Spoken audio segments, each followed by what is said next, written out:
बच्चे ध्यान से देखें, यह सवाल कैसे इसको हल करेंगे।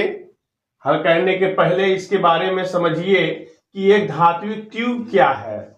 ट्यूब माने होता है नली। नली किस आकार की होती है? बेलन के आकार की। और इसकी मोटाई 1 सेमी है और उनका आंतरिक व्यास 12 सेमी है और 1 मीटर लंबाई। ट्यूब का भार ज्ञात कीजिए। यदि उनका घनत्व 77 ग्राम प्रति घन सेमी है।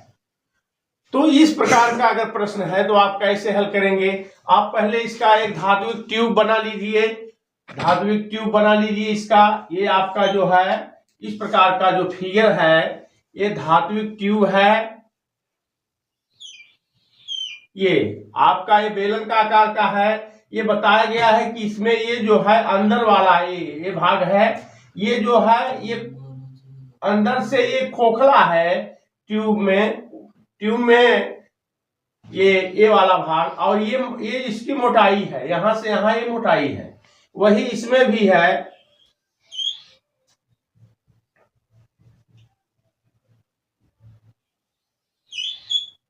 ये जो है मोटाई है, इधर ये मोटाई है।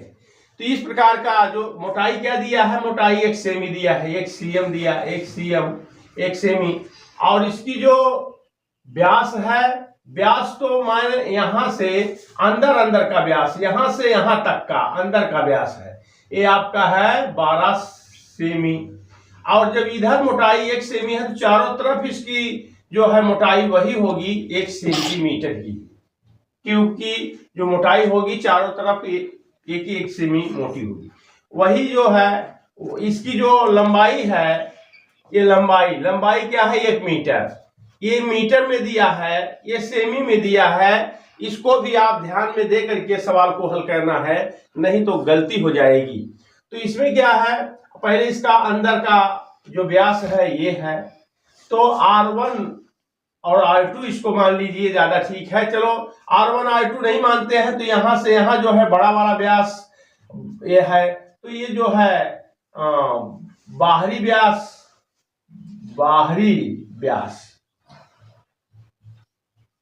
कितना हुआ? ये 12 हुआ। तो 12 + 1 हुआ इक्वल 12, 13, 14। ये 14 सेंटीमीटर हुआ। अब इसको हम R1 से पता इसका बाहरी जो है, क्योंकि ये 12 है, इधर भी एक है, इधर भी एक है, जुड़ गया। तो यहां से यहां तक का ये बाहरी व्यास हो गया। तो बाहरी व्यास मोटाई सहित होती है।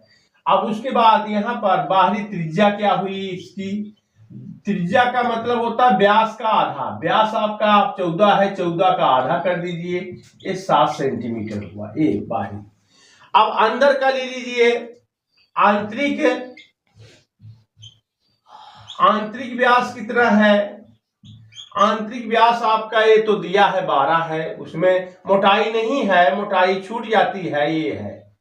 तो इसमें जो है 12 सीएम है। तो इसका जो है इसको हम कैपिटल R मान लेते हैं क्योंकि बड़ा वाला है व्यास ये। और ये आंतरिक वाला जो है ये स्मॉल r मान लेता हूं। स्मॉल r बराबर ये व्यास बटे 2 होता है, ये 12/2 बराबर 6 सीएम हुआ। अब यहां पर क्या है? हाइट क्या है? ऊंचाई इस ट्यूब की ऊंचाई h इक्वल जो है 1 मीटर है। अगर ये सवाल आपका सेमी में है, ये मीटर में है, या तो सबको मीटर में चेंज कर दो, या तो मीटर का है तो इसको सेमी में बदल दो। तो सबसे आसान है, सब सेमी है तो यही एच को हम सेमी बदल देता। और यहाँ आपका ग्राम सेमी में भी दिया है, इससे आपको अब आसान हो जाएगा। इसलिए जो है 1 मीटर है, 1 मीटर बराबर 100 सीएम हुआ, तो हमने 100 लिख दिया। अब यहाँ 1 मीटर के स्थान पे हमने यहाँ पर 100 सीएम लिख दिया। तो ये हम अब इसका यूज करेंगे 100 सीएम से। अब इसका आयतन का मतलब क्या है कि इसका आयतन निकालना है। अब इसका आयतन निकालना है, इस मोटाई वाले का आयतन। ये तो खोखला भाग है, 12 सेमी खोखला भाग है, इसलिए हमको मोटाई वाला मतलब ये कितनी वजन धातु की बनी है इसको, क्योंकि ये खोखला है, इतना भाग खोखला है पूरा नीचे तक, और ये भाग मोटा है। अब यहां लिखिए बेलनाकार ट्यूब, ये बेलनाकार ट्यूब का आयतन का फार्मूला लगा दीजिए, पाई आर का स्क्वायर माइनस कैपिटल आर माने बाहरी बड़ा है ना, capital R minus small r का स्क्वायर इंटू एच। ये आपका फार्मूला है। इस फार्मूला को याद कर लीजिए क्योंकि तभी सवाल हल हो पाएगा। पाई का मान 22/7 होता है, आप जानते ही हैं। आर कैपिटल आर आपने जो निकाला है ये 7 से में लिख दीजिए, 7 का स्क्वायर माइनस ये जो स्मॉल आर है ये 6 है, इसको 6 का स्क्वायर लगा दीजिए इंटू एच। एच कितना है 100 cm है, यहाँ पर 100 cm। अब उसके बाद इसको आप हल कर दीजिए 22/7 गुणे इसका 2 बार गुणा करेंगे तो 49 आएगा, और इसका 2 बार गुणा करेंगे 36 आएगा इंटू जो है 100।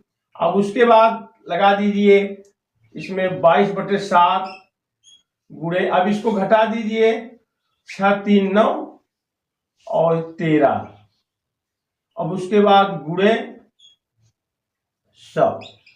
अब ये कटेगा नहीं, इसमें कैंसिल नहीं होगा क्योंकि अब इसका गुणा कर दीजिए 13 दूनी 26, अब 13 दूनी 26 27 28, अब ये 00/7 इतना आपका सेमी क्यूब आया। अब उसके बाद इसका खर्च क्या है उसका, हाँ भार इसका घनत्व तो अब आपको निकालना है। भार इक्वल आयतन, ये फार्मूला है आयतन गुणे घनत्व, ये आपका जो दिया गया है। क्योंकि अब ये भार अब पता चल जाएगा। आयतन कितना है, आयतन आपका ये निकला है 28600/7 इंटू घनत्व क्या है 77 ग्राम प्रति घन सेमी है। इस तरह से इसको काट दीजिए, ये आपका 11 आ गया।